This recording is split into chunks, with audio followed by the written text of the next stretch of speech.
Assalamualaikum warahmatullahi wabarakatuh. Salam sejahtera bagi kita semua. Shalom, Om Swastiastu, Namo Buddhaya, salam kebajikan. Selamat pagi dan selamat datang dalam acara Fintech Talk bersama N Group dengan judul Breaking Barriers, The Future of Indonesia's Cross-Border Payment. Perkenalkan, saya Yunita Sulaiman selaku Senior Policy Associate Aftek yang akan memandu acara pada pagi hari ini. Pertama-tama izinkan saya untuk menyapa dan mengapresiasi kehadiran para pembicara dan moderator. Yang saya hormati Bapak Rian Rizaldi selaku Direktur Departemen Kebijakan Sistem Pembayaran Bank Indonesia, Ibu Krisma Albanjar selaku Wakil Bendahara 2 Aftek, Miss Carrie Swen selaku Senior Advisor International Public Policy and Government Affairs dari N Group, Bapak Roland Setiawan selaku Asisten Vice President Micro Segment and Remittance Solution dari Bank Mandiri, serta Bapak Ahmad Syarifuddin selaku AVP of Synergy Ayo Connect. Izinkan pula saya menyampaikan salam hangat dan salam sehat untuk Bapak, Ibu, serta rekan-rekan yang hadir pada acara pagi hari ini.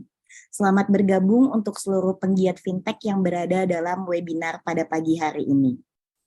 Terima kasih atas kehadiran dan antusiasmenya untuk mengikuti acara dan kami berharap Bapak, Ibu, serta rekan-rekan dapat mengikuti acara ini hingga akhir acara. Sebelum memulai acara, izinkan saya untuk menyampaikan general rules pada webinar ini, yaitu pastikan koneksi Anda dalam keadaan yang stabil dan tidak ada hambatan selama acara berlangsung. Setelah melakukan registrasi dan login, Bapak dan Ibu sebagai peserta akan masuk ke dalam Zoom dengan mode webinar. Sebagai informasi tambahan, kami juga telah menyediakan layanan penerjemah bahasa Indonesia ke bahasa Inggris vice versa untuk kegiatan webinar ini.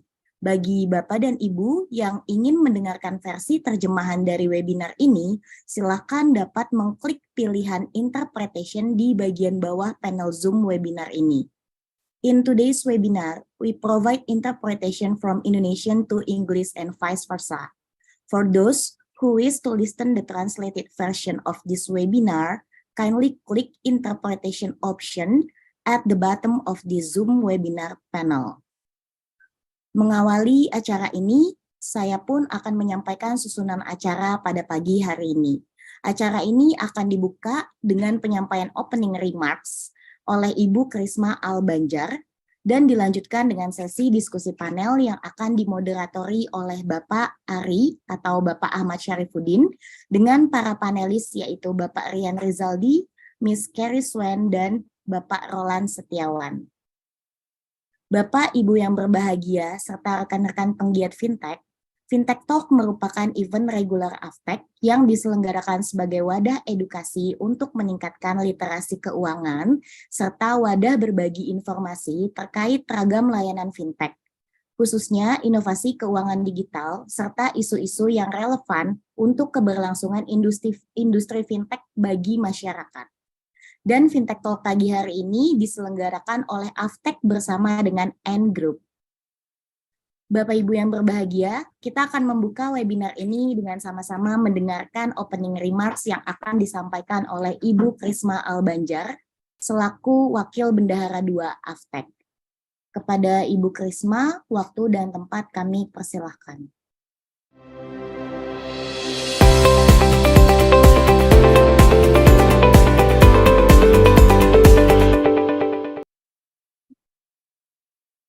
Terima kasih. Selamat pagi, Bapak Ibu sekalian. Yang saya hormati Bapak Rian Rizaldi, Direktur Departemen Kebijakan Sistem Pembayaran Bank Indonesia, Ibu Carrie Swen, Senior Advisor International Public Policy and Government Affairs Group, Bapak Roland Setiawan, Asisten Vice President Micro Segment and Remittance Solution Bank Mandiri, beserta semua rekan-rekan yang hadir di dalam Fintech Talk hari ini.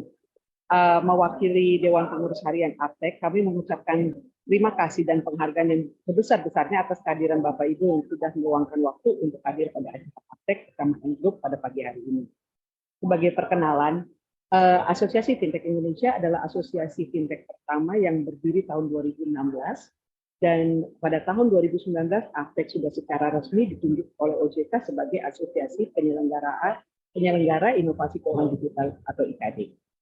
Teman-teman sekalian, saat ini sudah ada 366 perusahaan fintech dan non-fintech yang tergabung dengan Aptek dengan 25 bisnis model.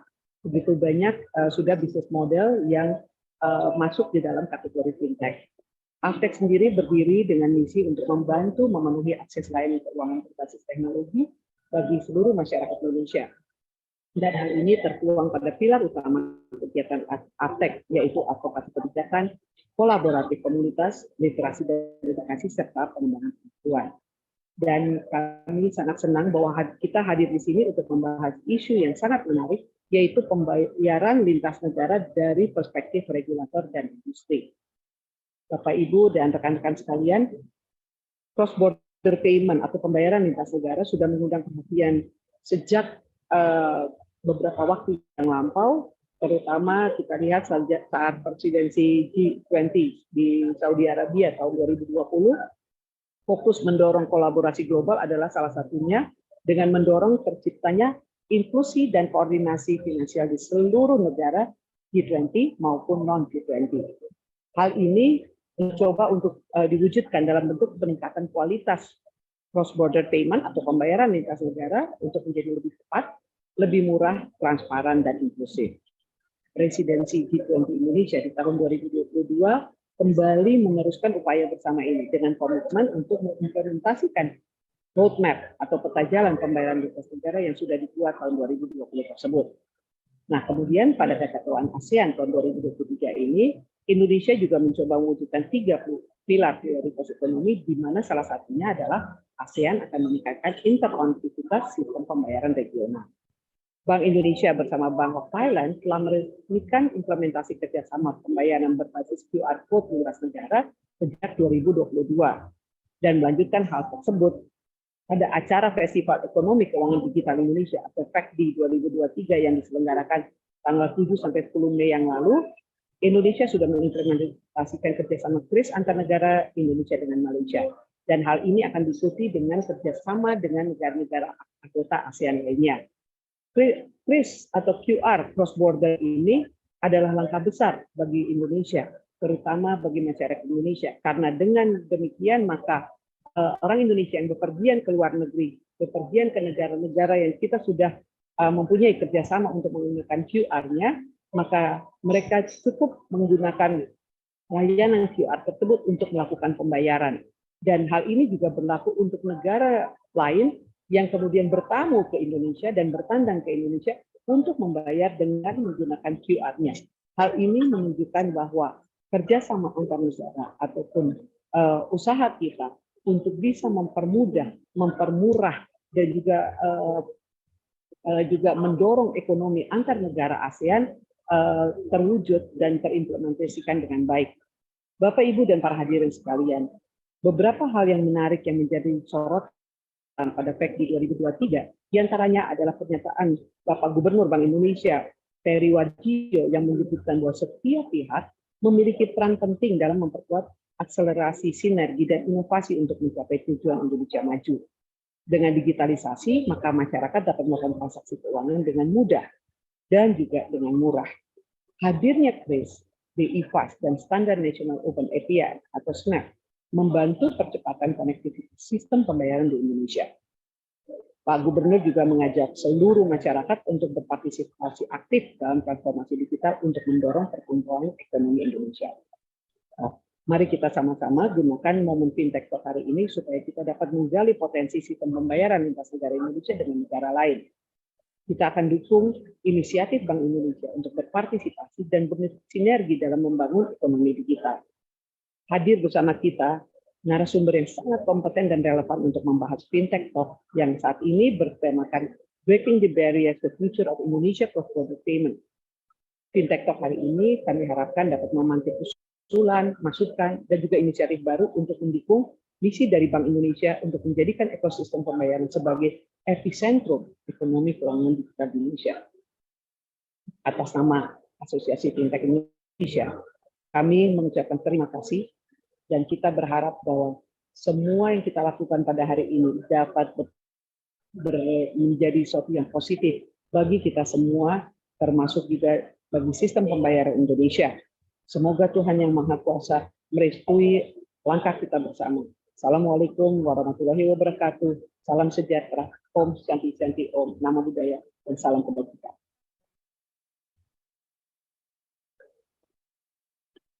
Terima kasih banyak kepada Ibu Krisma atas opening remarks yang telah disampaikan. Sebelum kita lanjut ke dalam sesi diskusi panel, mari kita mengabadikan momen ini terlebih dahulu kepada seluruh pembicara, Bapak Rian, Ibu Krisma, Miss Keriswen, Pak Roland, dan Pak Ari. Silakan untuk membuka kamera terlebih dahulu untuk sama-sama melakukan foto sesi.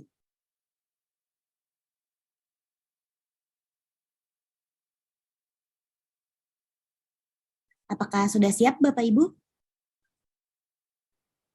Oke, baik, kita mulai. 1, 2, 3. Sekali lagi Bapak dan Ibu. Oke, 1, 2, 3. Oke, baik, terima kasih kepada Bapak dan Ibu. Selanjutnya kita akan masuk ke dalam sesi panel webinar yang akan dimoderatori oleh Bapak Ari selaku AVP of Synergy Ayo Connect. Adapun dalam sesi webinar ini telah bergabung bersama kita Bapak Rian Rizaldi, Miss Keriswen, Bapak Roland Setiawan sebagai para panelis yang akan membagi ilmu serta informasinya tentang cross-border payment. Kepada Bapak Ari, kami persilahkan untuk membuka dan memandu sesi diskusi panel pada siang ini.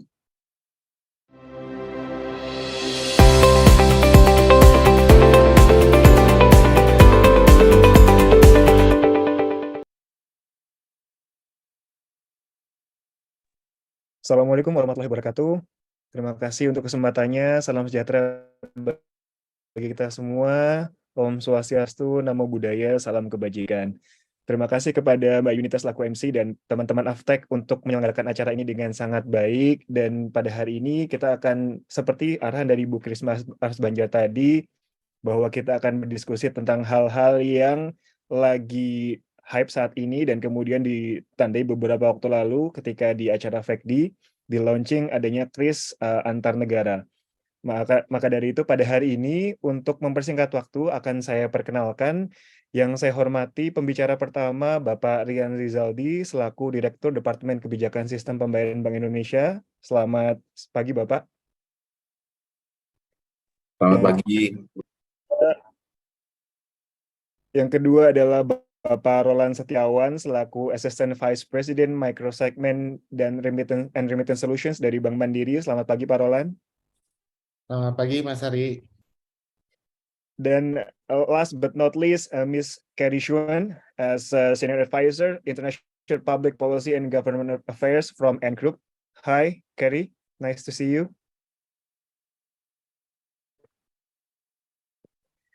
Jadi untuk mempersingkat waktu pada hari ini, izinkan saya untuk memulai acara diskusi panel pada hari ini dengan memberikan pertanyaan pertama, mungkin langsung saja kepada yang saya hormati Bapak Rian Rizaldi. Izin Bapak untuk juga rekan-rekan ketahui dan saya juga ingin bertanya kepada Bapak selaku moderator dan selaku pelaku di industri keuangan. Pengen tahu sih Pak bagaimana peraturan dan kebijakan yang mengatur pembayaran lintas negara di Indonesia saat ini yang berlaku seperti apa dan kira-kira bagaimana peraturan dan kebijakan saat ini bisa mempengaruhi pertumbuhan dan perkembangan pembayaran lintas negara nantinya Bapak. Silakan Pak Rian. Terima kasih banyak Mas Ahmad. Mungkin saya memulai dulu dengan harapan semoga seluruh peserta di webinar ini sudah dapat tiket Coldplay ya, kayak gitu. Karena ini bersamaan dengan diskusi kita ini, WAG kita ramai sekali dengan tiket war ya. Jadi Coldplay itu juga temanya cross border juga, cross border artis ya, kira-kira seperti itu. Baik, itu pertanyaan yang sangat challenging ya. Kalau saya boleh mereiterate tadi, kira-kira aturan dan kebijakan terkait dengan pembayaran lintas batas cross border payment yang saat ini sudah berlaku di Indonesia seperti apa dan apa dampaknya gitu ya bagi industri, kira-kira seperti itu ya.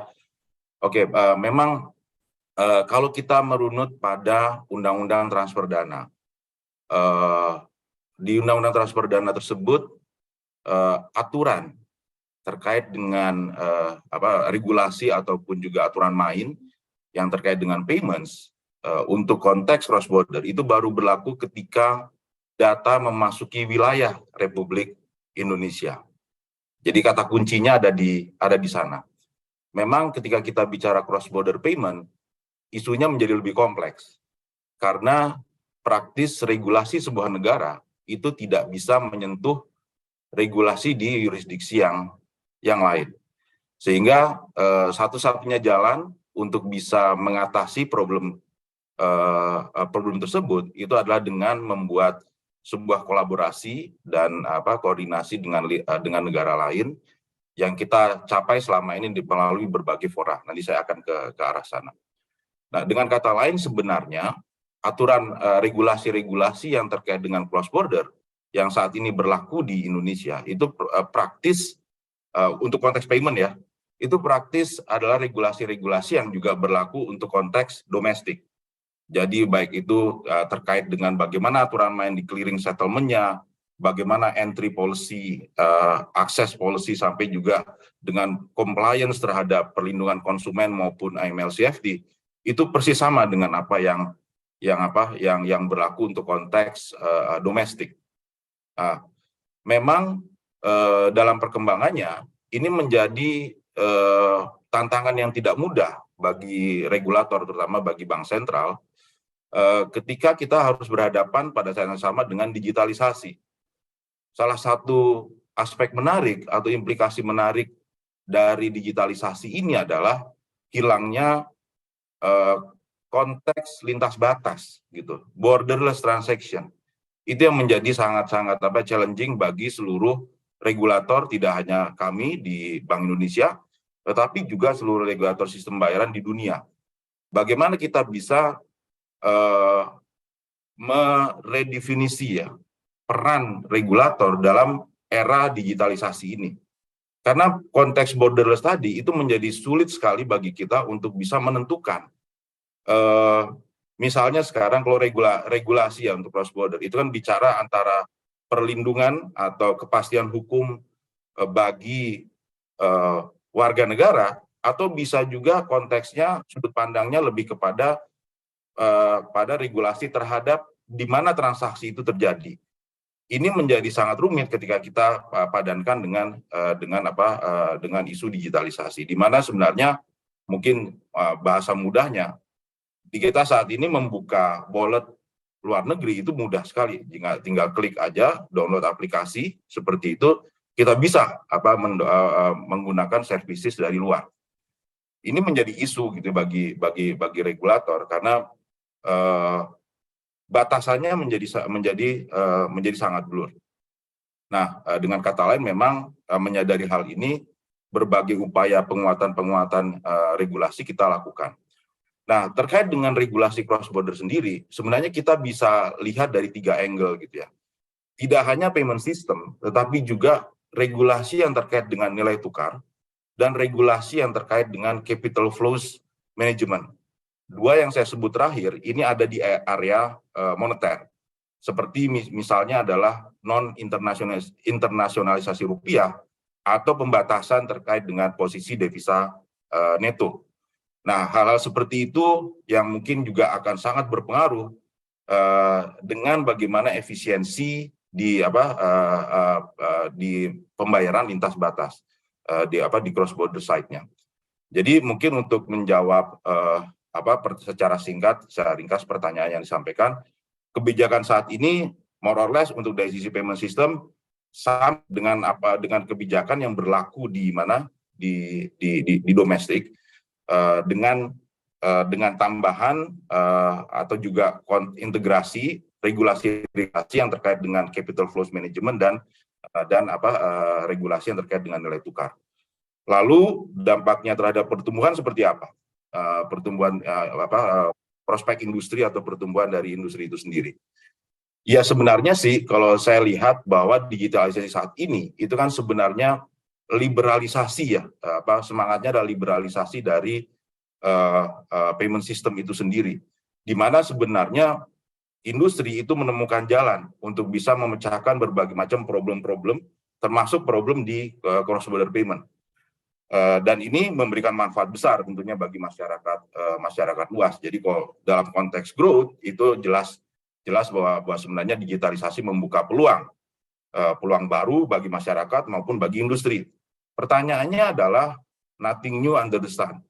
Selalu ada resiko yang mengikuti itu. Dan kalau kita bicara sistem keuangan, kita bicara sistem pembayaran, maka pondasinya hanya satu, yaitu kepercayaan. Sepanjang kepercayaan ada, maka sistem pembayaran itu digunakan. Dan kalau kita bicara kepercayaan, kita butuh sustainability. Ini sesuatu yang selalu menjadi pemikiran kami di sisi regulator. Mungkin industri akan berpikir growth, regulator tugasnya adalah menjaga agar sustainability dari profitabilitas itu juga berjalan dengan baik.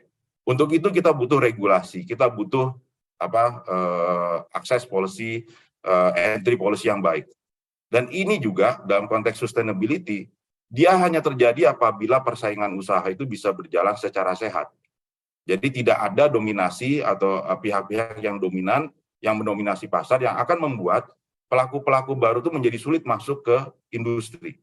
Jadi industri sendiri kita lihat dari angle yang mana nih? Apakah angle individu atau angle industri secara agregat? Karena kalau kita melihat dari konteks sustainabilitas, maka kita harus lihat secara agregat. Dan itu membutuhkan sebuah persaingan usaha yang sehat. Dan disitulah konteks regulasi dari Bank Indonesia. Kami ingin juga memastikan tidak hanya payment itu efisien and secure, tetapi juga bisa tumbuh secara sehat, membuka peluang bagi seluruhnya. Dan ini yang mendasari kenapa Bank Indonesia mendorong blueprint sistem bayaran sejak tahun 2019 yang lalu, di mana di dalamnya kita berusaha memastikan level playing field antara bank non-bank, kita berusaha memastikan kompetisi yang berjalan dengan sehat melalui berbagai standarisasi untuk bisa membuat cost of entry itu bisa selalu terjamin rendah, dan ini membuka peluang bagi seluruh pihak. Hal upaya yang serupa ini akan kita lakukan juga dari sisi cross border payment. Mungkin mohon maaf saya agak panjang di situ, semoga bisa menjawab pertanyaannya. Terima kasih.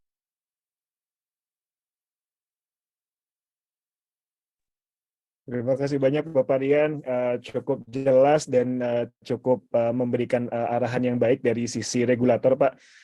Untuk selanjutnya saya izin beralih ke Bapak Roland. Untuk pertanyaan pertama ke Bapak Roland, apakah suara saya kedengaran Bapak? Ya, kedengaran jelas, Mas Hari, silakan. Ya, terima kasih. Dari saya sebenarnya pengen tahu sih Pak, apa peran Bank Mandiri dalam mengimplementasikan pembayaran lintas negara, dan kemudian apa manfaatnya kalau ini dari perspektif bisnis ya Pak Roland? Silakan Bapak. Baik, terima kasih Mas Hari pertanyaannya. Mungkin saya mundur dikit, sebenarnya kalau kita berbicara tentang bank, fungsi bank itu kan 3 ya utamanya, mengumpulkan dana masyarakat, terus menyalurkan kredit, dan yang satu lagi itu adalah transaksional. Mungkin yang sering miss, karena selalu bank itu identik dengan 2 yang pertama. Nah, dan dalam transaksional ini salah satunya adalah memberikan layanan sebagai service provider untuk cross-border payment atau transfer. Gitu. Nah, di sini Bank Mandiri sebagai informasi, kalau kita bicara tentang Swift Market, karena kalau bank selama ini mainnya selalu di sana untuk pengiriman uang ke luar negeri, dan kita adalah top player-nya.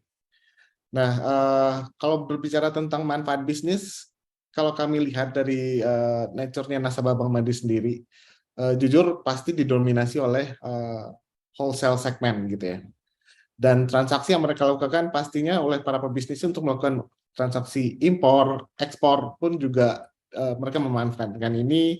Bahkan kalau kita lihat usaha-usaha yang agak lebih kecil lagi kayak tour and travel atau beberapa UMKM, itu juga memanfaatkan jasa remitansi ini untuk menjalankan operasionalnya sehari-hari. Nah, berarti ini mendorong perekonomian untuk melakukan transaksi yang lintas negara juga. Nah, berbicara tentang retail, karena kebetulan saya bertugas untuk ngurusin retail remittance di Bank Mandiri, mungkin ada hurdle di servis perbankan. Kenapa? Karena selama ini bank identik dengan pembayaran dengan mekanisme SWIFT tadi ya. Nah, untuk itulah Bank Mandiri mencoba berinovasi. Dan kita tahu saat ini teman-teman fintech punya berbagai inovasi. Tadi udah disampaikan Pak Rian juga, teman-teman fintech punya solusi nih. Karena selama ini memang kalau ngirim uang itu cenderung lama, biayanya mahal, mungkin butuh waktu berhari-hari gitu ya baru nyampainya. Kita coba melakukan kolaborasi. Zaman sekarang kan adalah zaman kolaborasi gitu ya. Kita coba gandeng teman-teman fintech berdiskusi, kira-kira kita bisa beri solusi nggak khusus untuk teman-teman atau nasabah segmen retail. Nah, kalau kita berbicara segmen retail, mereka butuhnya tuh cepat, murah gitu pastinya ya, praktis dan convenience gitu. Akhirnya Bank Mandiri kalau kemarin meluncurkan, mungkin salah satu kenapa saya diundang di sini, kita punya terobosan yang transfer falas dengan Livin gitu ya, Livin Bank Mandiri, yang bisa dilakukan kapan saja dengan biaya saat ini masih gratis gitu ya, dengan kurs yang bersaing dan bisa sampai dalam hitungan detik. Jadi kalau kita lihat kemarin BI sempat meluncurkan program yang QRIS lintas negara, kita sangat senang pada saat BI juga menyampaikan BI Fast nanti bisa ngirim ke luar negeri. Nah itu suatu yang ditunggu-tunggu tuh oleh perbankan, sehingga kita punya channel lain untuk melakukan remitansi ke luar negeri ini. Mungkin itu sekilas dari saya, Mas Heri. Terima kasih banyak Pak Roland. So the next questions will goes to Carrie, Miss Carrie. Could you hear my voice? Yes, very clear. Thank you.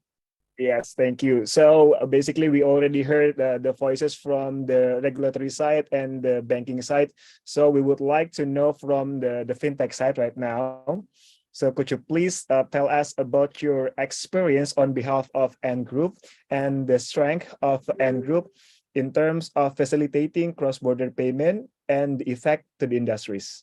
Please, Carrie. Sure. Thank you. Thank you, Babaka Ashmat. First of all, thank you, AFTAC, for hosting this event, and congratulations on very successful Indonesia FinTech Summit last year. And I would also like to thank you, Babak Ryan Risaldi, and also Babak Roland Satiwan for joining us today. So I think just to give some context to the audience, so Alipay started payments in 2004, and I want to echo the point that Babak Ryan Razaldi just mentioned. We were looking into how to bridge the trust between buyer and seller back then when e-commerce was about to take off in China. So we came up with Alipay, so we can hold the money on behalf of the buyer, and then we will release it if they are satisfied with the goods that they receive. So from there on, we look at the market pain point and listen to the customer experience. And then we were trying to fill in the market gap one by one, step by step.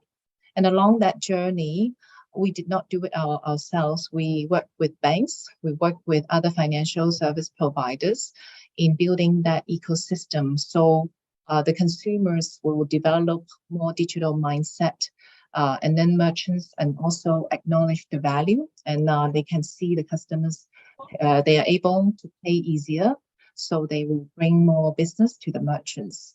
So 2014, Alipay was looking into a lot of tourists traveling outside of China. So we asked ourselves a question: how best can we provide the same experience for these consumers when they travel outside of China, to provide that digital seamless experience for them? So as of today, we are very happy to say a lot of our partners, merchants outside of China, they are very satisfied with the product and service that we provide to link them up with potentially 1 billion travelers that can become their customers.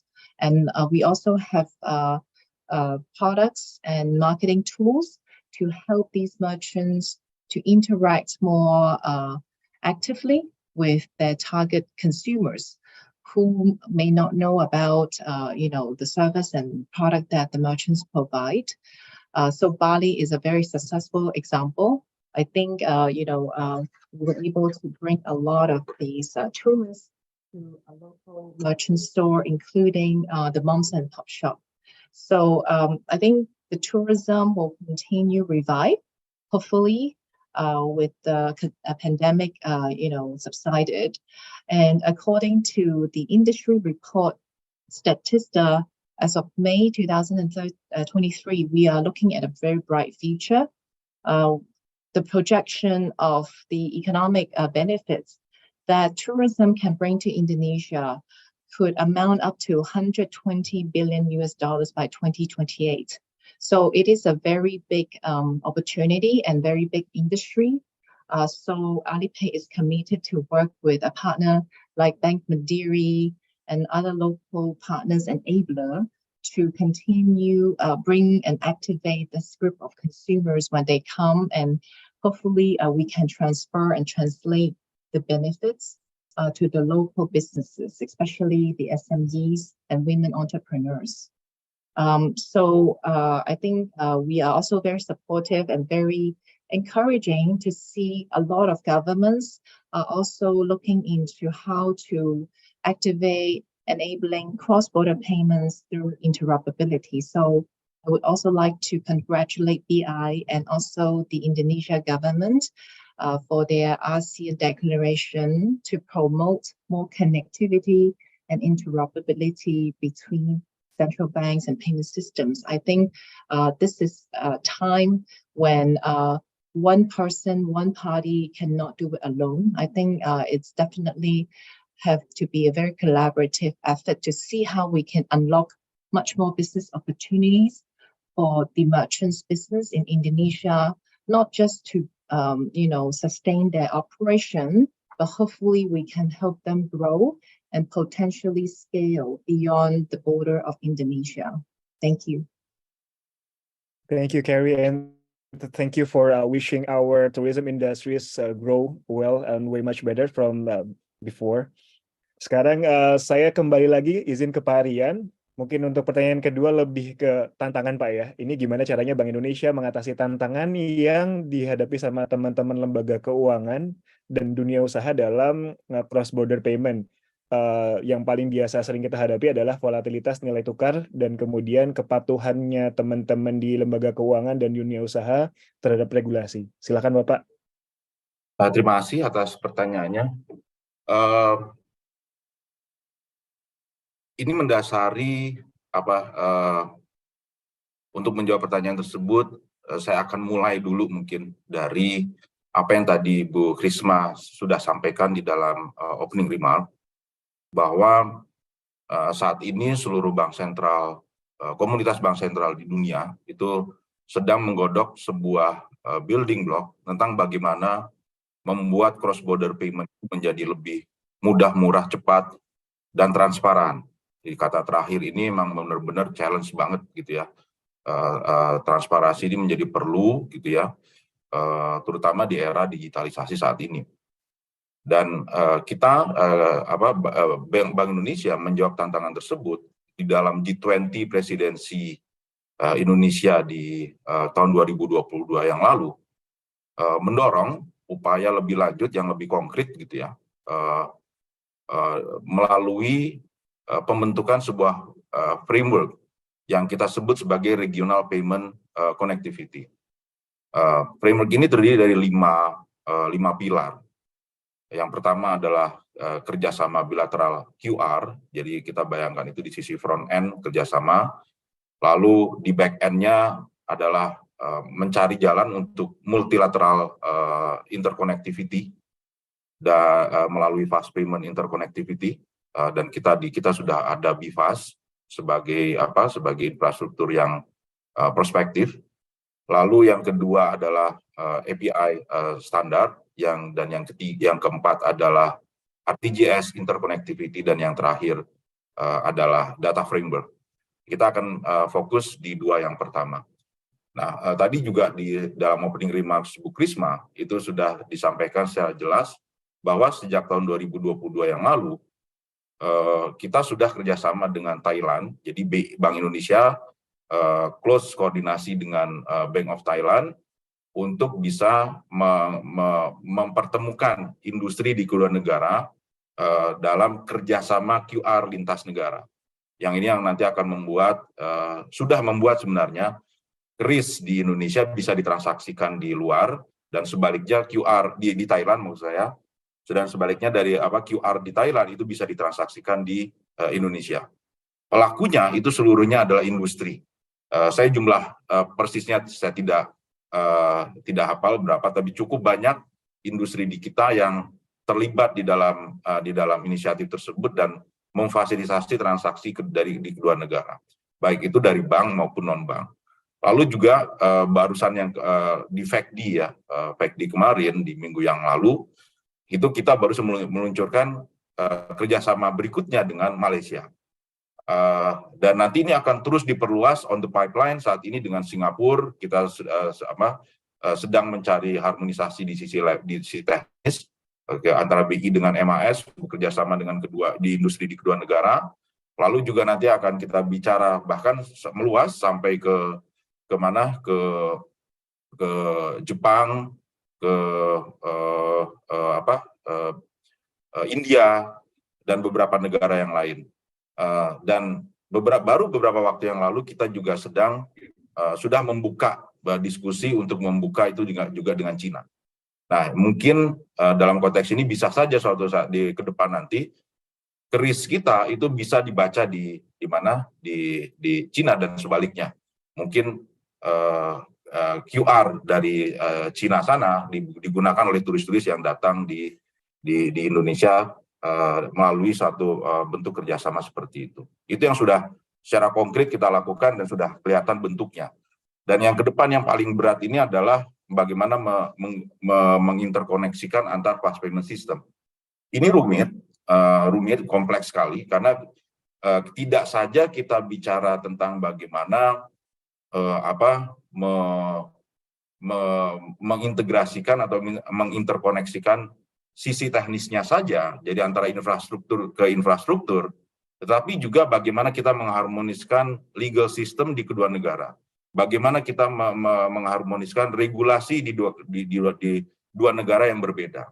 Dan ini kita bicara regulasi yang sebenarnya lebih luas dari payment system itu sendiri yang tadi saya sebutkan pada respons saya pada pertanyaan yang pertama, yaitulah regulasi yang terkait dengan nilai tukar dan regulasi yang terkait dengan capital flows. Nah, tadi Mas Ahmad tanya ke saya mengenai volatilitas. Terkait dengan kalau kita bicara volatilitas nilai tukar dan sebagainya, tentu tidak akan lepas dari fundamental ekonomi Indonesia. Dan memang fundamental ekonomi Indonesia, karena Indonesia adalah negara yang terus tumbuh, membutuhkan pertumbuhan, maka wajar apabila neraca pembayarannya cenderung defisit. Begitu juga di fiskalnya juga cenderung defisit. Ini yang membuat kenapa tren dalam jangka panjang nilai tukar ini memang cenderung melemah. Tinggal bagaimana volatility-nya itu bisa terjaga, bisa dijaga stabil, kira-kira seperti itu. Tapi yang menjadi problem dalam konteks payment system, seringkali proses konversi nilai tukar maupun juga biaya commission, exchange rate commission yang di dalamnya itu tidak transparan. Ini yang kemudian kita coba break dengan regulasi-regulasi maupun upaya untuk menginterconnect langsung di sisi back end-nya. Bagaimana BIFAS ini bisa terkonek dengan infrastruktur fast payment di negara lain dan memberikan kejelasan-kejelasan itu. Tentunya tidak cukup BIFAS sendiri, karena penentunya adalah di bagian depannya, yaitu para penyedia jasa sistem bayaran, baik itu bank maupun non-bank. Namun ketika nanti hal ini bisa terwujud, maka upaya kita untuk memastikan adanya transparansi tadi bisa menjadi lebih baik. Harapan kita seperti itu. Bisa lebih kuat daya dorongnya. Nah, terus yang berikutnya adalah pada saat yang sama, ini challenge-nya tidak kecil, kita mendorong sebuah framework yang disebut sebagai local currency settlement. Sekarang Gubernur Bank Indonesia memperluas cakupannya sehingga istilahnya menjadi local currency transaction. Oke, saya set aside masalah definisinya, tetapi intinya adalah konstruksi dari local currency settlement atau transaction ini akan memungkinkan proses transaksi lintas batas cross border yang dilakukan pada masing-masing pada nilai tukar di masing-masing negara dan disettle di nilai tukar di masing-masing negara. Misalnya sekarang orang Indonesia eh, mengimpor cukup membayar dalam rupiah, namun counterpartnya di luar itu sudah akan membayar dalam misalnya dengan China dia akan membayar dalam renminbi. Jadi tidak ada keperluan nilai tukar tengah. Jadi cross currency-nya tidak diperlukan. Yang saat ini nilai tukar tengah itu didominasi oleh US dollar yang menjadi sumber dari mahalnya cost dari nilai tukar dalam transaksi cross border. Nah, dengan cara seperti ini harapannya adalah cost tersebut itu bisa ditekan gitu. Jadi cost yang muncul dari cross currency ini bisa ditekan. Nah, challenge-nya adalah membuat market, jadi membangun sebuah liquidity untuk pairing rupiah dengan berbagai nilai tukar yang lain. Challenge-nya di sini.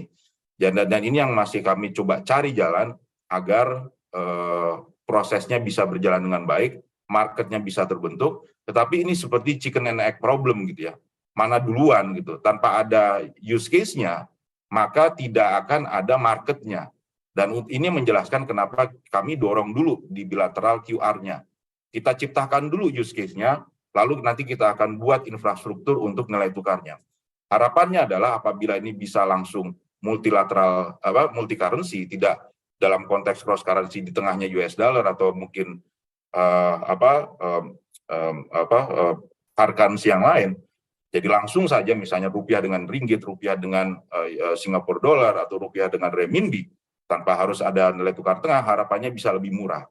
Tinggal bagaimana kita bisa membangun infrastrukturnya ini dengan lebih baik. Dengan cara seperti itu, maka cost dari cross-border transaction bisa lebih predictable, bisa lebih transparan, bisa juga lebih murah pastinya. Dan ini mendukung apa yang dicita-citakan oleh G20 tadi untuk payments cross-border yang lebih cepat, lebih murah, lebih aman, dan lebih transparan. Mungkin respon saya seperti itu. Terima kasih.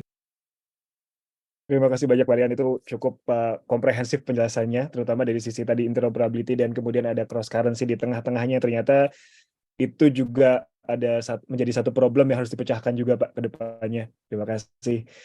Untuk pertanyaan selanjutnya, saya izin kembali lagi ke Pak Roland.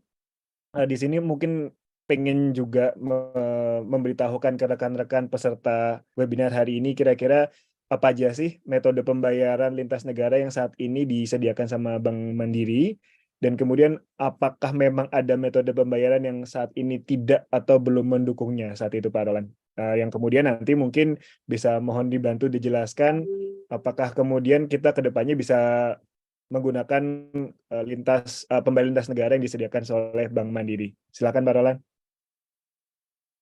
Baik, terima kasih atas pertanyaannya. Mungkin saya mau meng-highlight sedikit tadi apa yang disampaikan Pak Ryan tentang transparan, cepat, mudah, dan murah. Berdasarkan itu Bank Mandiri sudah menjalankan inisiatifnya. Mungkin laporan nih Pak Ryan dengan transfer falas melalui Livin yang kita luncurkan kemarin, seluruh itu kita terapkan. Jadi cepat, karena tadi nasabah bisa kirim uang dalam hitungan detik langsung nyampe. Dan transparan kita terjemahkan dalam bentuk utuh, sehingga mereka pada saat ngirim itu nggak ada biaya potongan yang tiba-tiba mengurangi nominal yang mereka kirim. Dan biaya itu kita sampaikan di depan secara terbuka. Jadi kalau buka aplikasi kami, udah kelihatan semua tuh biayanya di depan dan pasti utuh sampai di tujuan. Dan mudah,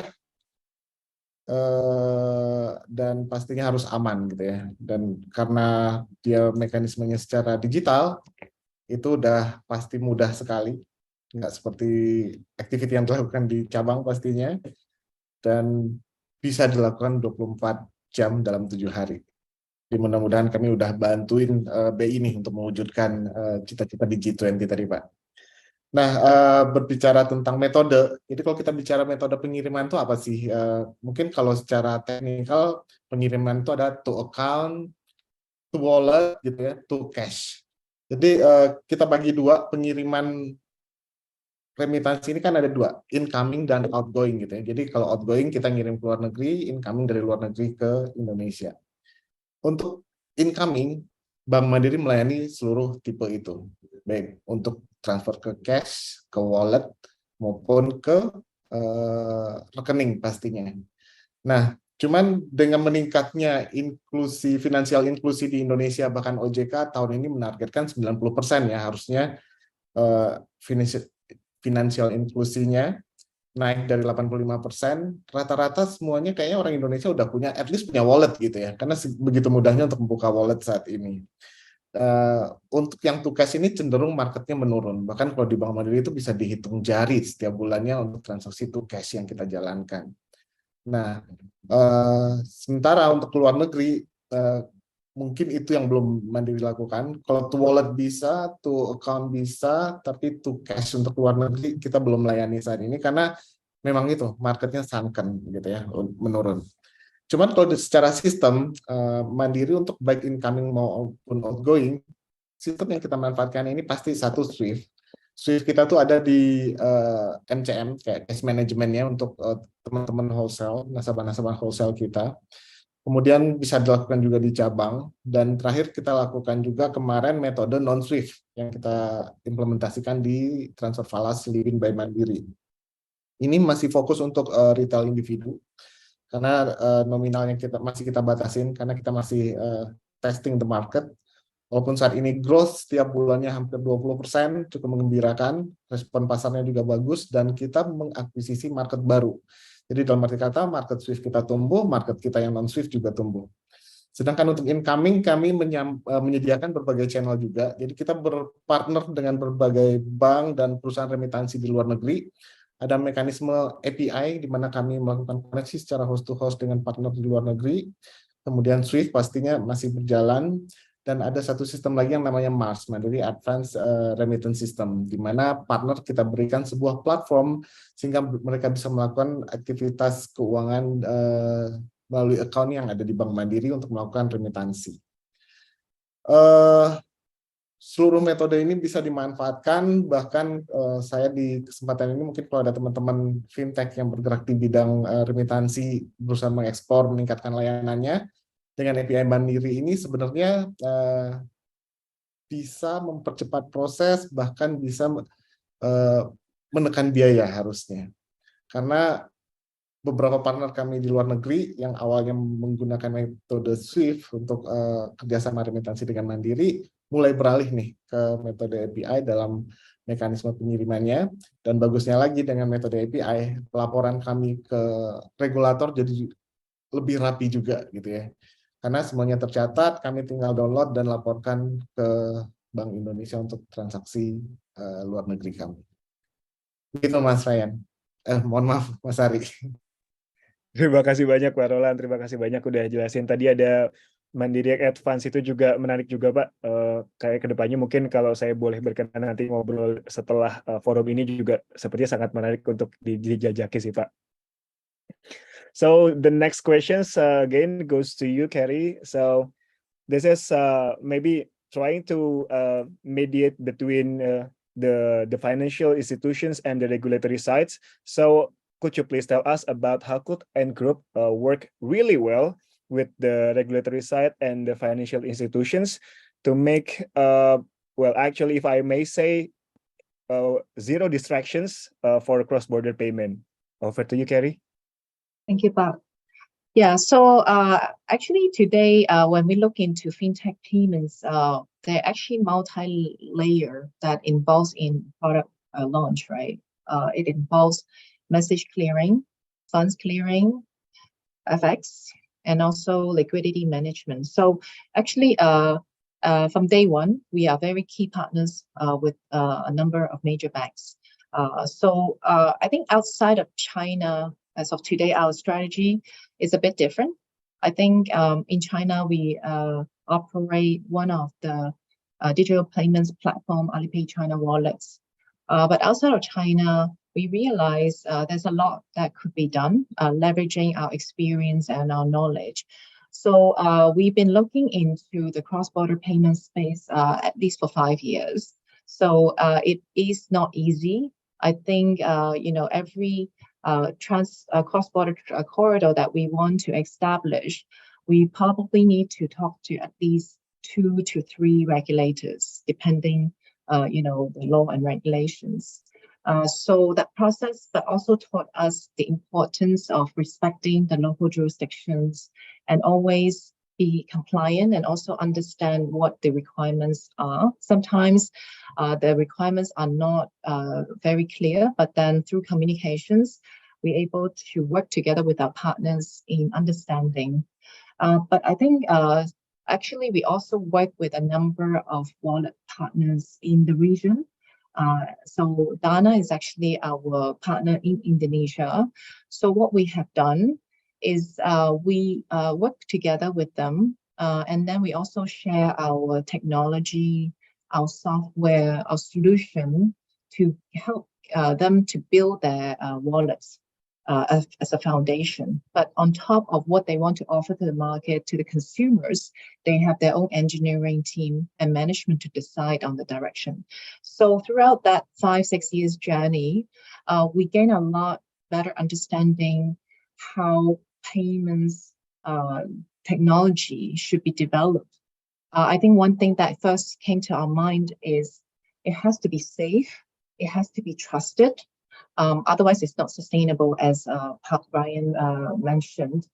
So as of today, we are able to, share this technology with wider group of industry players to help them potentially to scale. Because I think every business would want to have the growth, and once your user base increase, then you need the necessary technical capabilities, the computing power, the scalability, and the ability to design new features and product for the consumer needs. So I think we work with a lot of players and offer to-be solutions to help enhance their digital capacity. We work with banks as well. Actually, a lot of banks these days are also, as Bank Mandiri has been very foresighted to adopt a digitalization strategy. But when banks try to reinvent themselves, try to digitalize themselves, they also would face different sets of problems. So we are also very happy and open to collaborate and also see how we could share our technology and our capabilities across different players within the industry to make everyone a success. And then we also understand a lot of the wallets, I think once they reach certain market size in their market, naturally these consumers, now with the borders reopened, these consumers will also like to use their digital wallet outside of their country. But it is not easy because just understanding what the foreign requirements are would require a lot of research and legal understanding. And also, as I mentioned, once you scale beyond just one country, then you need to understand how you're going to manage the different reportings, the different fund settlement, clearing, treasury, liquidity management. So what we are aiming to help contribute to this cross-border payments roadmap set up by G20 is how can we act as a bridge to help these wallets to understand the regulations, the AML risk management requirements, and at the same time, we have also in-house software on risk management, on AML screening that we could license to them to enhance that extra layer of capacity for them to continue grow beyond the border. So I think today we are operating in a very diverse environment with everyone wanting to come to this space. And also thanks to the government support and policy directions, there are a lot more emphasis on how to grow and develop this landscape, but in a sustainable, trusted way.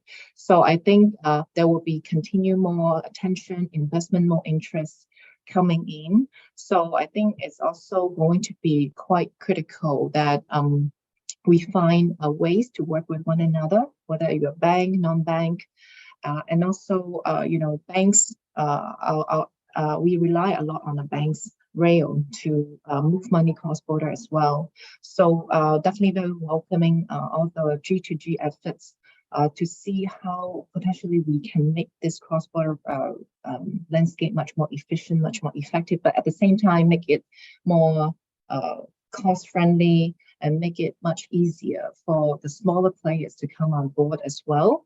So we can provide, the merchants and consumers as many options as possible. So to make the transaction successful. Thank you. Thank you, Carrie, and thank you for pointing out about the safe and trust, because it's a bridge us to another questions to Pak Rian.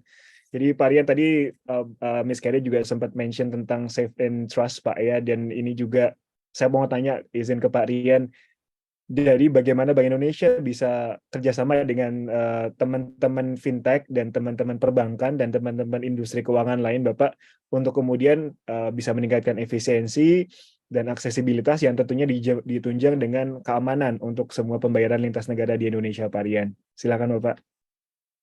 Ya, terima kasih sekali. Pastinya peran industri menjadi sangat kritikal ya, sangat instrumental gitu di dalam inisiatif cross border.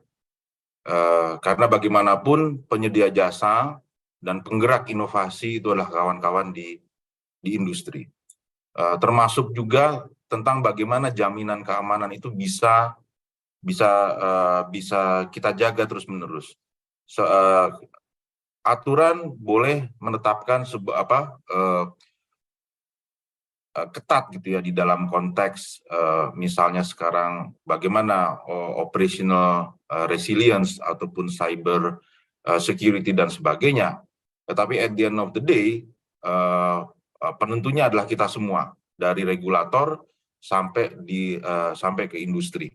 Dan industri itu adalah para pelaku yang berhadapan langsung dengan istilahnya orang jalanannya yang tahu persis bagaimana seluk-beluk kesulitannya, tantangan maupun opportunity-nya di lapangan.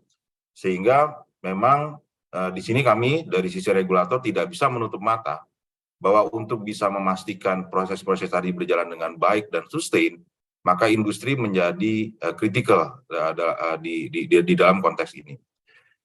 Mungkin itu jawaban yang respon saya yang mungkin secara normatif gitu ya mengenai bagaimana peran industri sudah bisa dipastikan bahwa itu akan perannya sangat kritikal. Namun mungkin saya juga ingin memanfaatkan kesempatan ini untuk meluruskan gitu beberapa hal. Yang pertama adalah problemnya sebenarnya ada di mana gitu ya. Kalau kita bicara cross border payment dan kalau kita hubungkan itu dengan sebuah payment rail atau payment cycle gitu ya, maka kita bicara dari front end sampai dengan sisi back end. Mungkin di front end-nya banyak inovasi. Yang menjadi problem adalah back end-nya yang selalu menjadi sumber dari inefisiensi. Saat ini cross border payment itu sangat rely pada correspondent banking system yang relnya bisa panjang, mengingat bahwa banyak sekali contohnya bank-bank di kita itu tidak menjadi anggota langsung misalnya fast payment system ataupun RTGS di negara lain, sehingga relnya menjadi sangat panjang karena untuk memfasilitasi satu saja transaksi cross border itu membutuhkan banyak engagement bank komersil di negara yang lain hanya untuk memfasilitasi satu transaksi. Jadi semakin panjang rel maka semakin lambat, semakin tidak efisien transaksi tersebut. Berbagai breakthrough gitu banyak muncul gitu, terutama setelah ada inovasi digital itu di sisi front end. Tetapi pada saat yang sama berbagai inovasi di sisi front end ini menyisakan juga sebuah tantangan baru, di mana yang muncul di sini adalah solusi-solusi yang sifatnya closed loop, ataupun juga kalau saya menyitir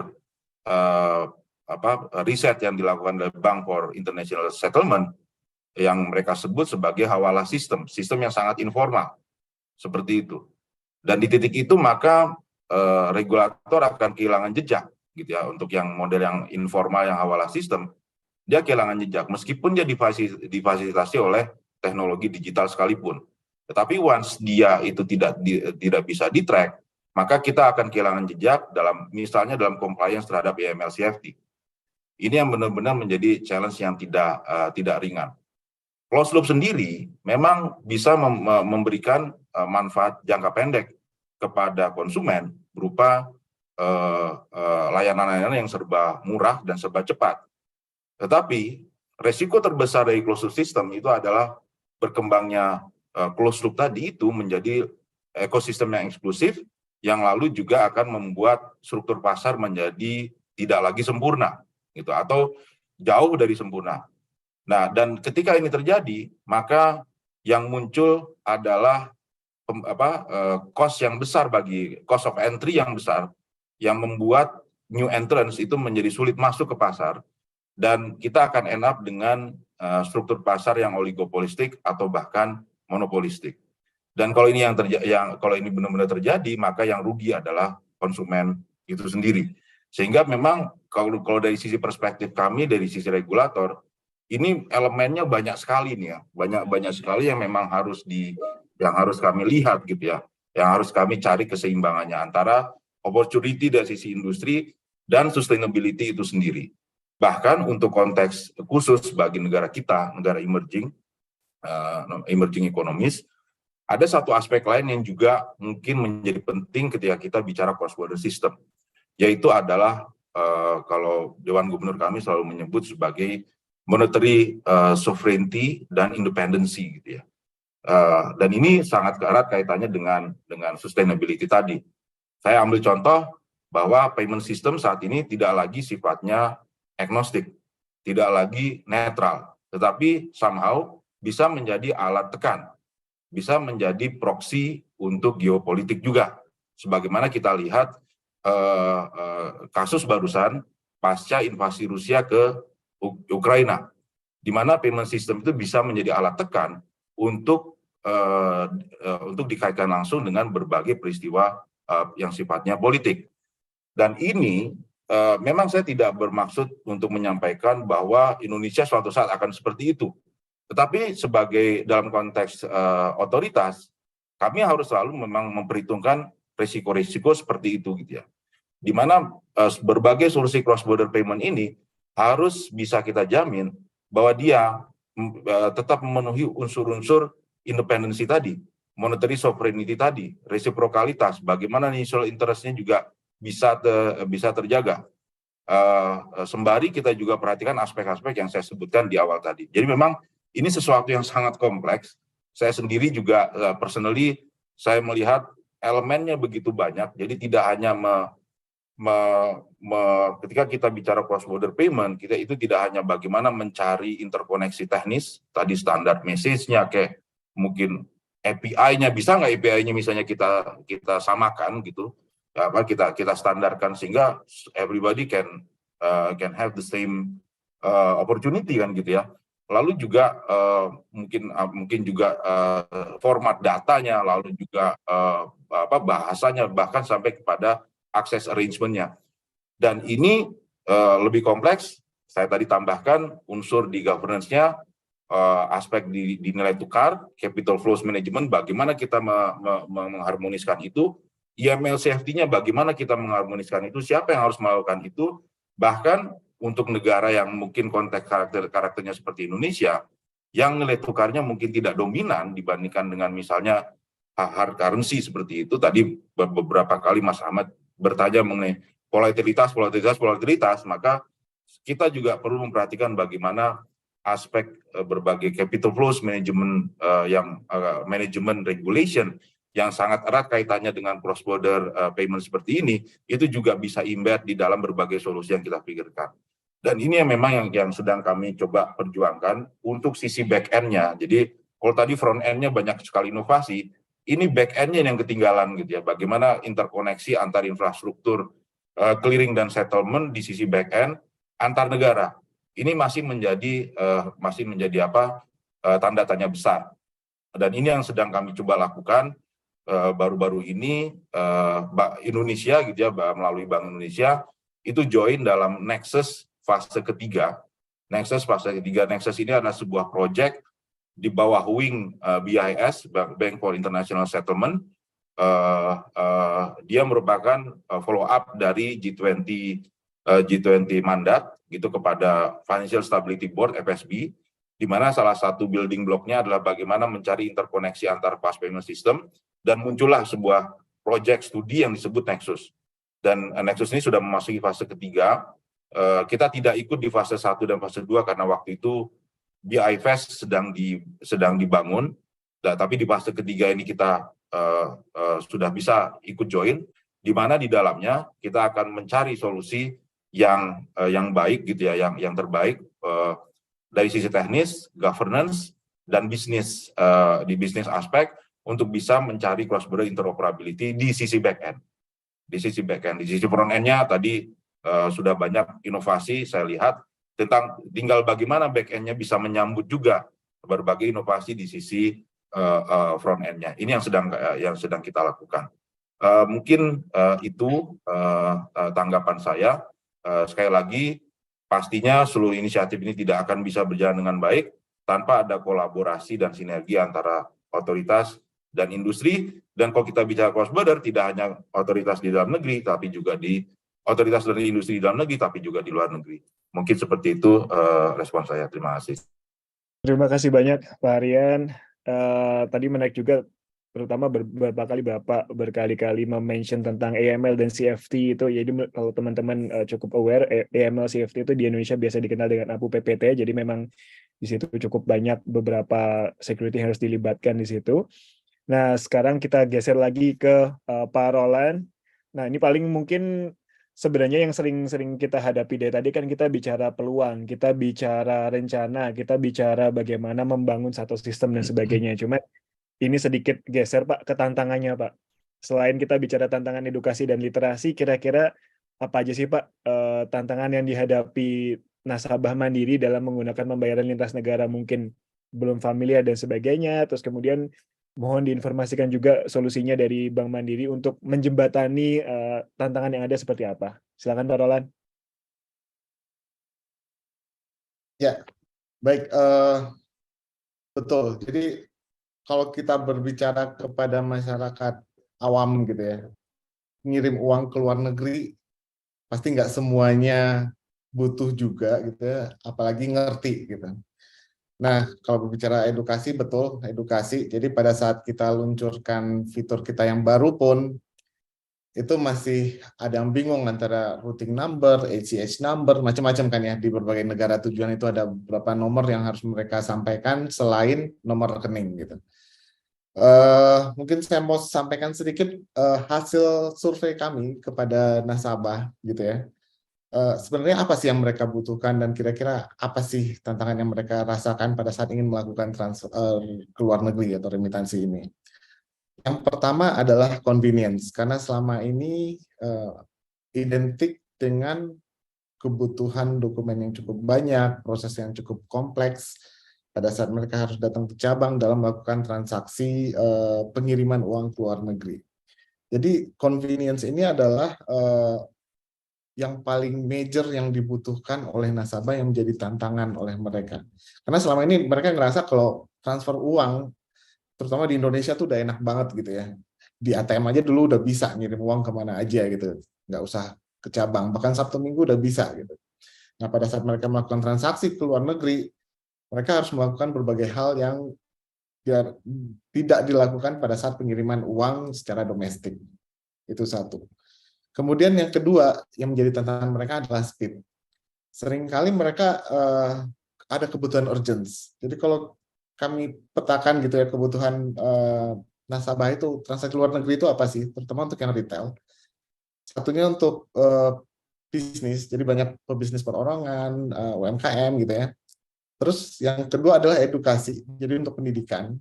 Dan yang terakhir adalah untuk perihal kekeluargaan, apakah ada keluarga yang sakit, ngirim uang untuk anaknya atau untuk orang tua yang di luar negeri dan sebagainya. Nah, hal-hal ini kadang-kadang membutuhkan kecepatan. Jadi lagi ada urgensi, ngirimnya dengan mekanisme yang konvensional berharap nyampe 2 hari ternyata molor gitu. Nah, kecepatan ini sangat vital buat mereka, terutama untuk yang retail memenuhi kebutuhan-kebutuhan yang urgensinya. Kemudian apalagi yang mereka butuhkan, keamanan. Jadi karena remitansi ini merupakan market yang cukup menarik gitu ya. Kita lihat banyak sekali pemain yang ada hadir di sini. bahkan ada berbagai fintech, mungkin ada ratusan saat ini. Mereka jadi bingung, kadang-kadang masyarakat itu, nasabah itu milih, mana sih yang aman? Nah, makanya Mandiri coba hadir berkolaborasi, memberikan layanan yang sesuai dengan harapan nasabah. Dan yang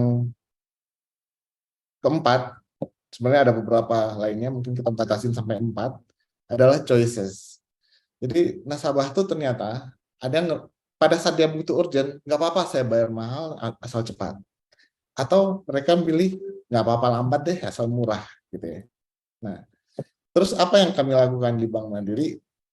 Pada saat kita melihat kondisi seperti ini, market pun butuh solusi yang cepat gitu ya. Karena kita lihat dengan globalisasi saat ini, kemudahan traveling dan segala macam udah mulai dibuka bordernya, dengan kondisi kesehatan yang semakin membaik, kita harus merespon dengan cepat. Nah, tadi Kerry bolak-balik menyampaikan bahwa Mandiri mulai membuka diskusi dengan N-Group, itu benar sekali. Kita coba berkolaborasi dengan berbagai fintech, gimana nih kita bisa menyelesaikan, memberikan layanan yang terbaik buat nasabah kita, menyelesaikan poin-poin tadi, convenient, cepat, aman, dan banyak pilihan. Ada beberapa pilihan buat nasabah. Untuk itulah akhirnya kami berikan solusi digitalisasi. Jadi betul tadi Pak Rian bilang, digitalisasi menjadi suatu percepatan layanan kepada nasabah yang bisa kami lakukan. Makanya kami hadirkan di Livin, bukan di cabang. Kenapa? Karena orang butuh aksesnya 24 jam selama 7 hari. Kemudian dengan teknologi juga, dengan digitalisasi juga, biayanya bisa lebih murah. Bahkan saat ini Mandiri bisa berikan layanan ini dengan kondisi gratis saat ini. Nah, kedepannya kami terus mencari kolaborasi dengan berbagai fintech, dengan berbagai mekanisme, karena betul banyak sekali solusi yang ditawarkan teman-teman fintech, tapi back-end-nya akhirnya untuk melakukan settlement-nya tetap dengan mekanisme yang konvensional, dan pasti ada biaya yang di sana. Kalau gitu bisa kita tweak lagi, pasti biaya pengiriman ke luar negeri ini nggak jauh beda dengan mekanisme pengiriman uang domestik harapannya. Nah, pada saat poin itu terjadilah nanti masyarakat akan lebih mudah bertransaksi, lebih aman, lebih nyaman, dan pastinya juga lebih murah gitu ya. Sehingga nasabah bisa menikmati layanan pengiriman ke luar negeri lebih cepat, dan harapannya bisnis yang luar negerinya bisa lebih fleksibel gitu ya dalam melakukan transaksi jual beli, ekspor impornya, dan masyarakat yang borderless bisa segera terwujud. Begitu, Mas Ari. Thank you. Terima kasih banyak Pak Roland. So, goes to you, Kerry. Is that okay if I'm asking you 2 questions directly? Sure. Okay. For the first question, I would like to ask you about what kind of support from N-Group to educate people in Indonesia, to make financial inclusions happen in Indonesia. That's the first questions. And the second one, while the regulator is here, while Pak Rian is here, so if we might need it, what kind of support needed from the regulator and the government to ensure the implementations of cross-border payment? Over to you, Kerry. Thank you, Pat. So actually, we have a talent development program in collaboration with IFC, and it was launched in 2018 in Bali. So I think Indonesia holds a very special place for us in that program. We worked with Komifo last year. So Komifo has a digital academy. And I'm very proud to share that we were able to attract a lot of the Indonesians to learn about what fintech is all about. We hear about fintech, but I think a lot of people who are interested, they may not always be able to understand what fintech is doing for their business potentially. So last year, we are able to sign up 243 learners who have completed their 6-hour online learning course to learn about the history of fintech, what problems fintech is solving, And then second of all, like what are some of the technologies that have been used in fintech? Then the last point is we also invited two CEOs, one from Malaysia, one from Indonesia, actually Dana, to come and talk about what digitalization means, what kind of product mindset need to have from day one to help them understand what are the hard works that were put together behind the digital wallet that they've been using on a daily basis. And then I think amongst the learners, there's also a very good percentage of female graduates. So 30% of them are women, and then also 30% of them are from MSME. So when we define MSME, the employee size is less than 300. So I think there is a lot of interest. Indonesia actually came top 3 countries when we launched this talent program. So we are committed to develop a Bahasa version just for Indonesia. And it was available starting from April this year. And we look forward to continue work with all the different partners in Indonesia to continue make sure we expand the reach. It is free, not for profit. And then we also work with a lot of industry experts to continue develop new contents for our learners. And most importantly, other than just learning, we are also giving the learners the opportunity to network with other learners from other parts of the world. So from my own personal experience, we have a learner in Zimbabwe who was looking to transition his career. So after he joined our program, after he had the chance to talk to another founder in Malaysia who happened to be a learner of our program, he decided to start his own company focusing on fintech. So I think we are looking continue to activate this group of community. So not only that they get a first-hand understanding of how they could benefit from fintech and develop their digital mindset, and also help them understand what are some of the other experience and best practice across the border that they could potentially learn from and support each other on. And in addition to 10,000, we also had 2 other women empowerment programs. One is with the UN Women, which we launched at the W20 event last year.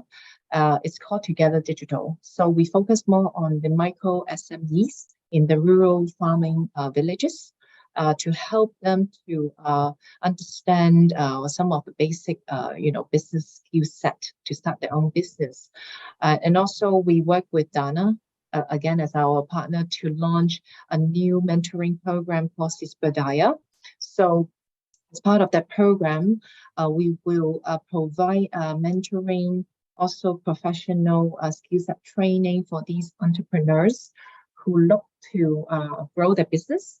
And we will have a competition for them to put forward the business proposal for the judging panel to decide on the ultimate winner for a small award and prize. So this event is still ongoing. So far, we have attracted 2,000 women entrepreneurs joining us already.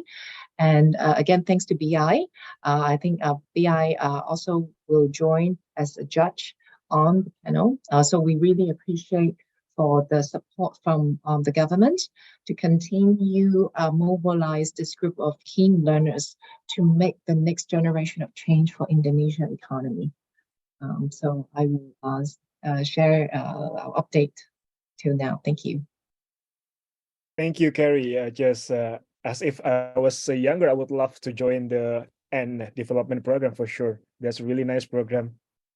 Thank you. So, terima kasih untuk para panelis. Jadi mungkin untuk mempersingkat waktu, saya mencoba menyampaikan beberapa poin dari diskusi ini. Tadi mungkin izin sedikit mengutip Pak Rian, Pak Roland, dan Miss Carrie. Untuk pelaksanaan cross-border payment memang saat ini memiliki banyak tantangan. Tadi juga disampaikan dari semua panelis dari sisi teknis, regulasi, dan moneter. Tapi dari diskusi ini kita harus tentunya mengapresiasi peran penting dari Bank Indonesia selaku regulator yang mendukung implementasi dari cross-border payment ini supaya bisa terjadi. Bank Indonesia sebagai regulator terima kasih banyak sudah menjaga agar proses cross-border payment ini jadi seperti yang disampaikan oleh Carrie dan Pak Rian tadi, efisien dan aman, dan Bank Indonesia juga akan memastikan persaingan usaha antar industri yang sehat seperti yang tadi disampaikan oleh Pak Rian. Dari diskusi ini, izin saya sampaikan kita juga belajar banyak bahwa cross-border payment bukan hanya standarisasi dan integrasi teknis, seperti kayak formal data, API, dan segala macam hal teknis sampai dengan arrangement-nya, tapi juga dari sisi capital flow, dan kemudian tadi yang berkali-kali disampaikan Pak Rian, yakni poin AML-CFT atau dalam bahasa Indonesia APU PPT, dan tentunya posisi volatilitas nilai tukar mata uang. Front end, inovasinya sudah cukup banyak, dan bagaimana dengan back end antar negara. Nah, ini yang perlu banyak kita bekerja sama antar negara untuk membuat cross-border payment ini lebih baik dan seamless. Di sini tentunya butuh peran juga dari bantuan teman-teman industri, dari Pak Roland dari Bank Mandiri, Carry from Ant Group, untuk kemudian berperan dari mendukung tujuan dan usulan dari teman-teman regulator, tapi tentunya seperti tadi as you mentioned, Carry, have to be safe and have to be trusted. Jadi teman-teman masyarakat juga bisa menggunakan cross-border payment ini dengan aman dan nyaman. Sekali lagi saya ucapkan terima kasih banyak kepada para panelis, kepada Pak Rian, terima kasih banyak Bapak. Terima kasih juga Pak Roland. Thank you for Carry for joining us. Mohon maaf apabila ada kesalahan dalam pembawaan acara ini. Saat ini saya kembalikan lagi kepada MC. Thank you. Assalamualaikum warahmatullahi wabarakatuh. Om Santi Santi Om. Salam kebajikan. Terima kasih banyak.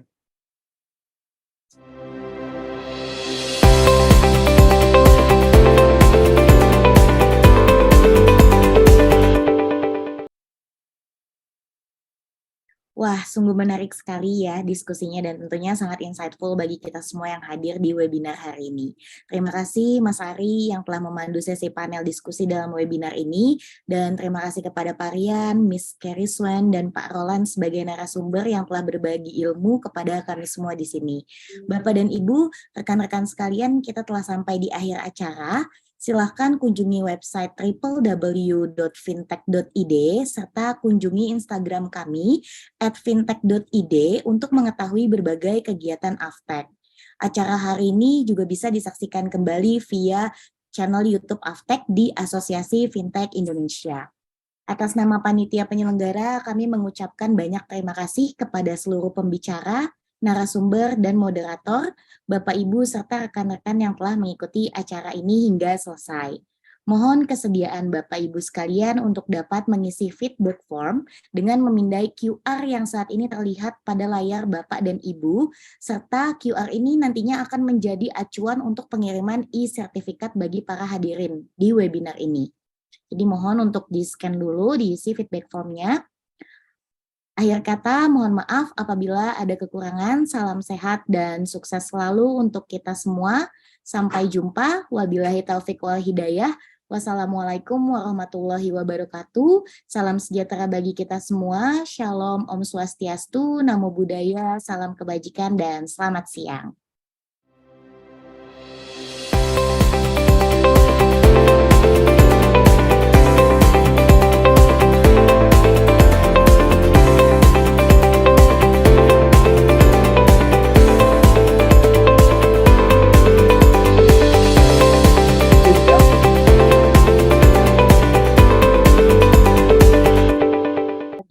Carrie Swan dan Pak Roland yang sudah berkenan untuk hadir dalam acara webinar ini, serta untuk Mas Ari juga yang sudah berkenan menjadi moderator dalam acara webinar hari ini.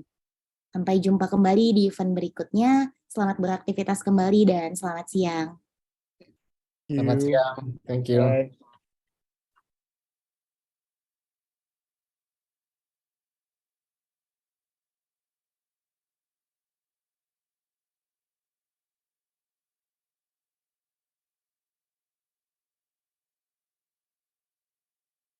Recording